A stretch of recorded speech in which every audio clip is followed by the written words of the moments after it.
All right, back to our discussion of where we were. We're talking about kind of this time period where we're introducing the age of imperialism, okay? The time period when America became an empire. The age of populism even. And we're going to kind of go through this start with the Panic of 1893. Anybody know what a panic is when you talk about it in history? A panic. Yeah. Well, you can't define a word with the word. What do you think? My grandma thinks you can. It's stupid. Like a time Panic. where like there's like no food maybe. There you go. No Very, money. very good. Money. This is the old word for a depression, okay? We would call it a depression today. People are out of work, there's a drought, the economy's in bad shape, and people are literally panicking over it, okay? So they just would have called it a panic back then. Today we wouldn't use that term. But 1893, we had a terrible, terrible panic. The word panic is too offensive. We were a pretty cool word. You can always shorten it to what you understand, but you need to get the gist of it, okay? I'm treating y'all like your college students for the most part, where you can write down what you think you need to write down. Yeah, I'm a college student. This began 10 days after President Cleveland took office. So Cleveland comes into power. 10 days later, the economy goes into a complete free fall. That doesn't look good on him. It doesn't look good, and he's going to get blamed for it. But let me ask you something. Do you think Cleveland was responsible for it? No. No. No president's responsible for what happens 10 days after they come into power. We usually say that the first 2 years of a presidency is really the economic effects of the guy before him. It takes about 2 years for what you do to start to have an effect, okay? But Cleveland's going to get blamed for it. Several major corporations are going to go bankrupt at this time period.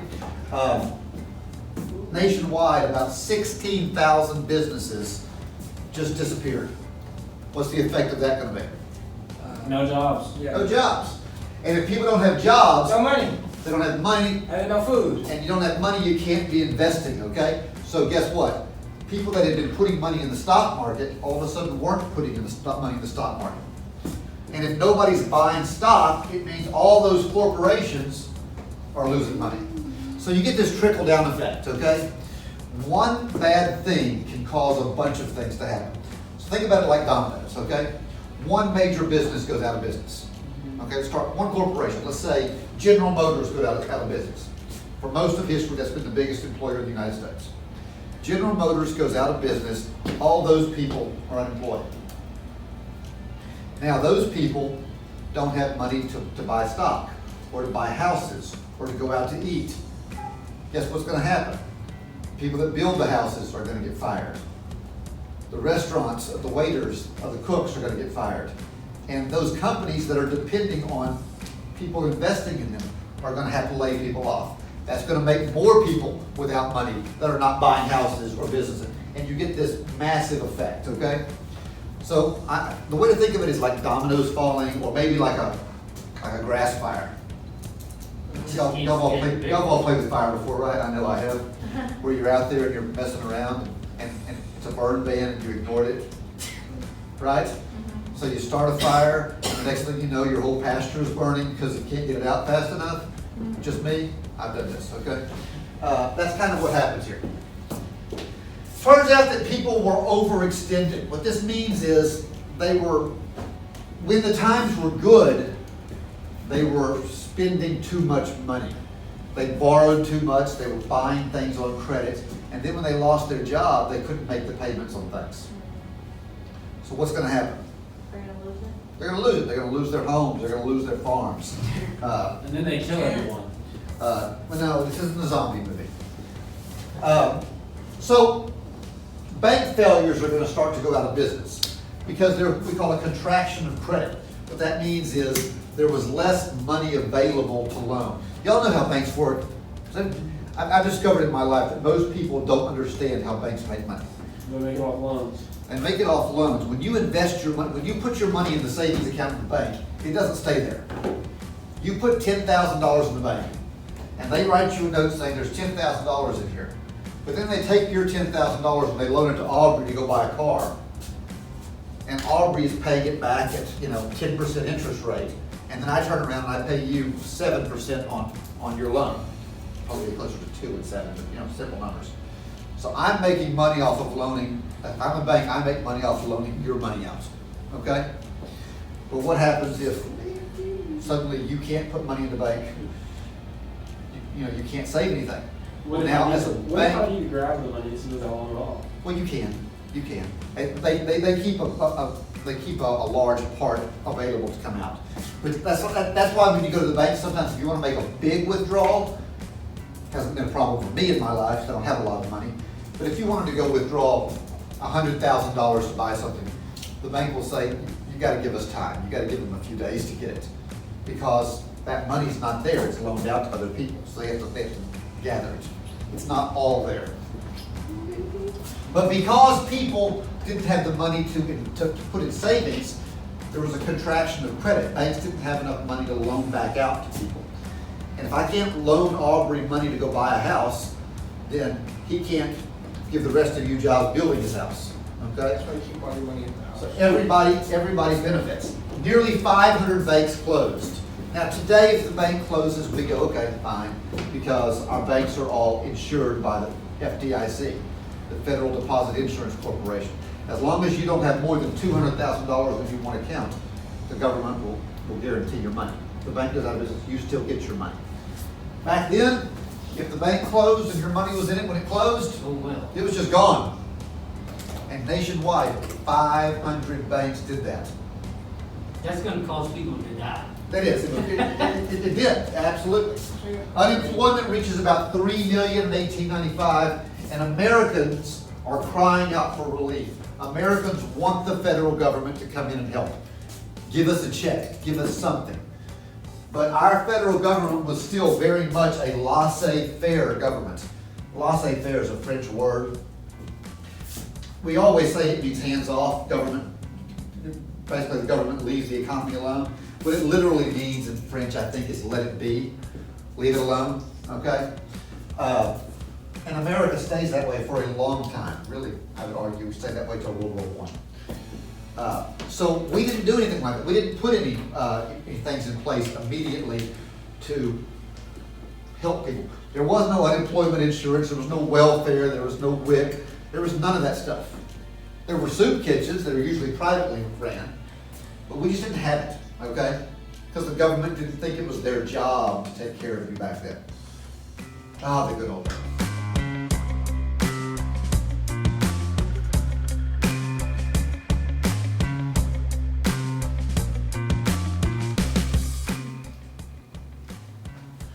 So a lot of people didn't like this. Here's an editorial cartoon for a time, where you've got labor represented by this guy, and he's carrying debt on his back. And it says, "Here lies prosperity, enslaved in 1863, stabbed in the back in 1873, and assassinated in 1893. What they're saying here is, America's not doing enough, and debt is killing us. I think it's a pretty powerful cartoon.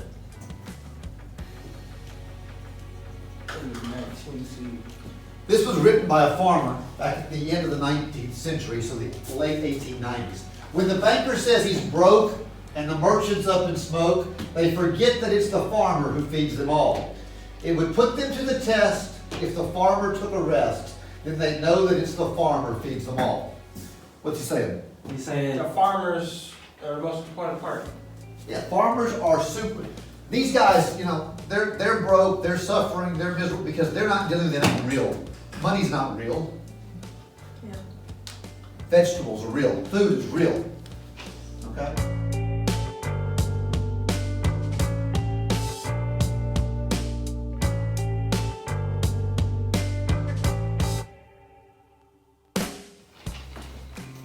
So there's this group of people called Coxey's Army. It was actually called the Army of the Commonwealth of Christ. And it was led by Jacob Coxey.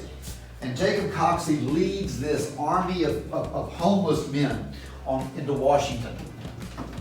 And the plan for coming to Washington was, y'all have got to get here on time. This is every day now. I don't drive. And don't care at this point. Y'all got to get here on time. Coxey and his army march on Washington demanding that they get help from the government. These guys were really socialists. What's a socialist? I know it, I can't. We hear the term in the news all the time. Yes. It gets thrown around, but nobody really knows what it means, right? Socialism believes that there are certain things that the federal government should own and control. There are other things that, maybe they shouldn't. But the federal government should control things like health care. They should control the railroads. Everything that we all use should be owned by the federal government. It's a very socialistic idea. And that's what this guy's saying, is you have all these homeless people that should be getting, we should be able to go to work on government transportation. We should be able to get a check from the government if we need it. We should have health care from the government if we need it. They're just demanding help. The president didn't agree. They marched all the way to Washington. They ended up camping out at Washington and these tent cities out there outside the Capitol.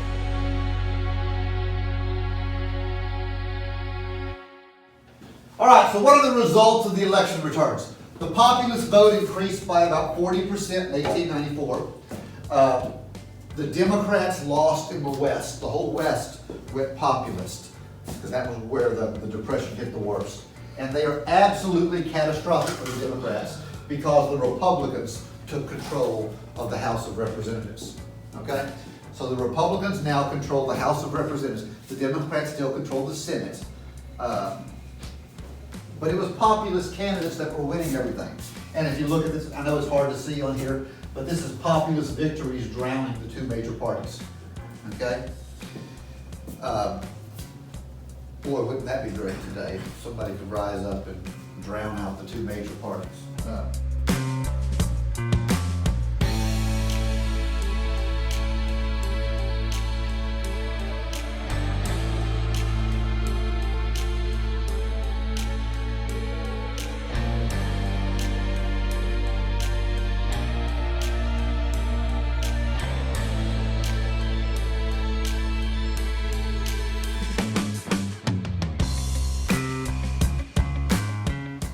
All right, so the 1896 election comes along.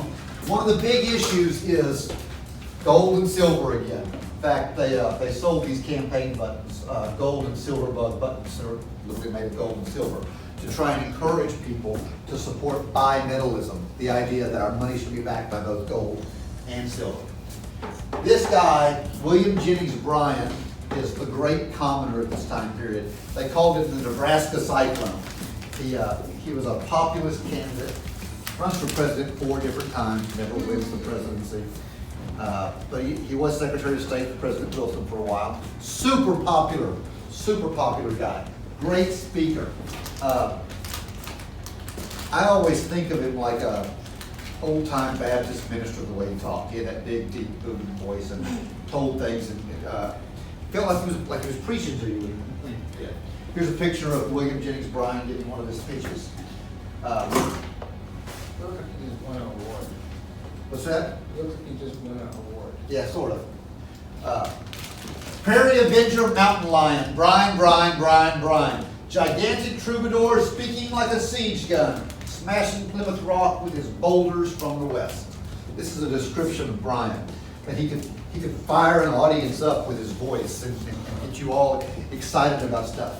A true populist candidate. He would ride around on the back of a train, the first person to effectively do a whistle-stop tour. And would go from town to town, and every town he'd stop, they'd blow that whistle, he would rush out, he'd give a speech and then go to the next town and do the same thing. He was able to talk to a bunch of people at one time. Very effective campaign. Wait, you say he never won? He didn't ever win, but he was in a party that didn't win anything. He is the most effective of the populists of all time. William Jennings Bryan, here's an editorial cartoon of him. His big issue is about monetary policy. He gives this cross of gold speech, where he says, "You shall not press down upon the brow of labor this crown of thorns. You shall not crucify mankind upon a cross of gold." And when he's using this biblical imagery of Christ on a cross with the crown of thorns, this imagery, but instead of it being Christ, it's the American public. And they're being crucified on a cross made strictly of gold. And what he's saying here is, if you don't support the idea of bimetallism, you're going to kill us all, okay? And this imagery worked. It worked very, very well. Here's a picture of Bryan on one of his whistle stops. 18,000 miles of whistle stops in this trip.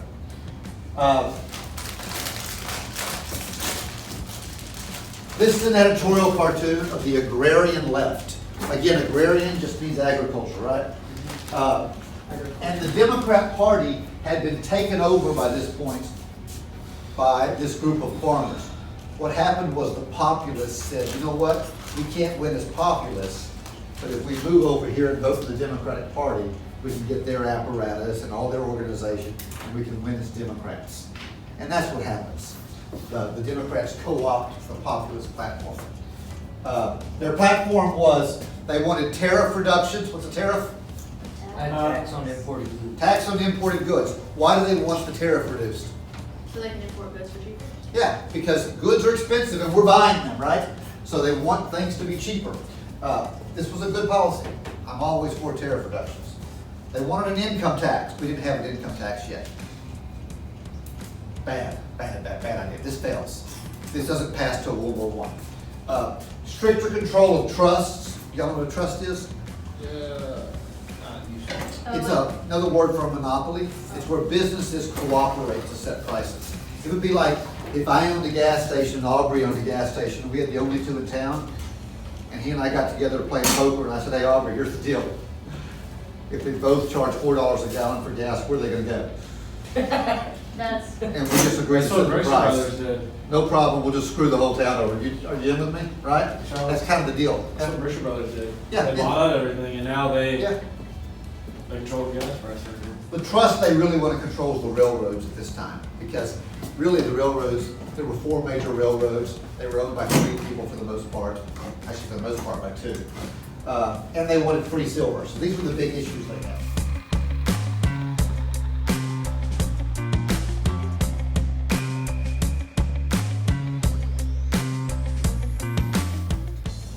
So here's William McKinley. William McKinley was a Civil War officer in the Union Army. Low level, he was not a big general like others, but he's going to be the last of the Civil War generation to serve as president. 1843 to 1901, so he's not very old by the time he dies. But McKinley gets elected president in an interesting way. He had been a newspaperman. And because he controlled newspapers, he's able to control what everybody knows about all the other candidates. Oh, It'd be like if you owned Fox News today, That's what they do. Everything would be said, yeah. Hannah didn't much like McKinley, but he accepts him because Hannah thinks he can control him. I like this cartoon. It says, Hannah, that man Clay was an ass. It's better to be president than to be right. He's talking about Henry Clay. Henry Clay was a guy who ran for president back in the. and he also looked like Hillary Clinton. And he looked like Hillary Clinton, yeah. He's the guy. He ran for president 4 times. Also, he also never won the presidency because he never would compromise. He wanted to be right all the time. This guy's saying it's not important to be right. It's important to win. Say whatever you have to. And that's kind of what McKinley ends up doing. This is a William McKinley political ad, and you can see it's called the Giant Straddle. You've got silver and gold here, and McKinley was unwilling to take an issue on either side. You think the artist approved of what McKinley did? No.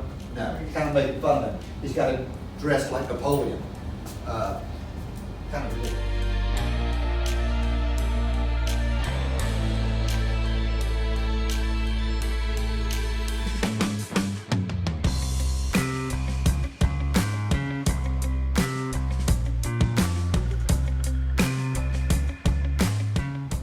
There was another party out there. Joshua Levering was in the Prohibition Party. What's the Prohibition Party going to do? Prohibit what? I don't know. Alcohol, this one. What? They want to outlaw alcohol. They also have other moral issues like prostitution and gambling. They did terrible, didn't they? They did not do very well at that. So you had the Republican parties that were builders of corporate America, the People's Party that were builders of churches and schools, and the Democratic Party that were builders of saloons and jails. Okay? And you got to vote for one of them. Okay? So here is the 1896 election results. McKinley's in blue and William Jennings Bryan is in red. It's a lot of red, isn't it? It's a lot of land, but it's not a lot of people. New York won in that. McKinley carries the north where most of the people live. So you got this situation where he gets 447 electoral votes, 61%. But he only gets 51% of the popular vote. So he narrowly wins the popular vote, but overwhelmingly wins the electoral college.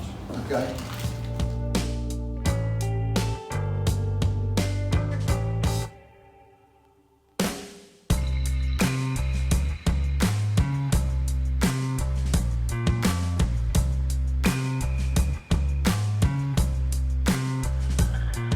William Jennings Bryan has lost the presidency, again, because he's unwilling to compromise.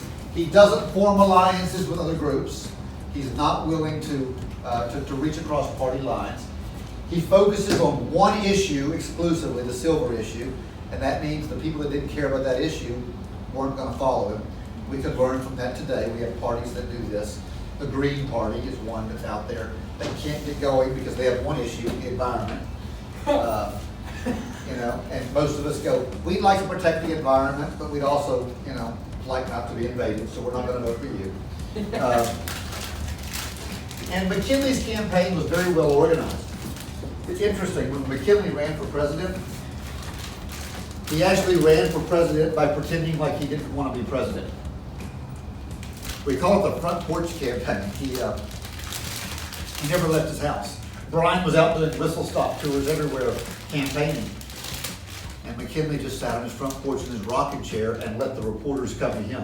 And they asked him questions, and he told stories and pretended like he was every man. And he'd be all, I don't even really want to be president. But if you want to know what I'd do if I was, this is what I'd do. And he'd tell people. And we like that kind of guy. We like the thought that there's some of a reluctant hero. And we looked at Bryan, and Bryan looked like a salesman out there trying to sell himself. While McKinley was just like, if I win, I win. If I don't, I don't. In reality, McKinley had a very active campaign because he hired these reporters to ask him the right questions. They went out in newspapers, but they were asking questions in a way that made it look like he didn't want the job. Y'all have all done this before. One of the single best ways to get somebody's attention, and I hate to say this, if you're looking to date somebody, one of the best ways to get their attention is to ignore them and start flirting with their best friend. Woo, boy, they'll be there real quick, right? Well, that's kind of what McKinley is doing. He's saying, I don't really want that job. Well, maybe I want him. Okay? And it worked. McKinley ends up winning the presidency.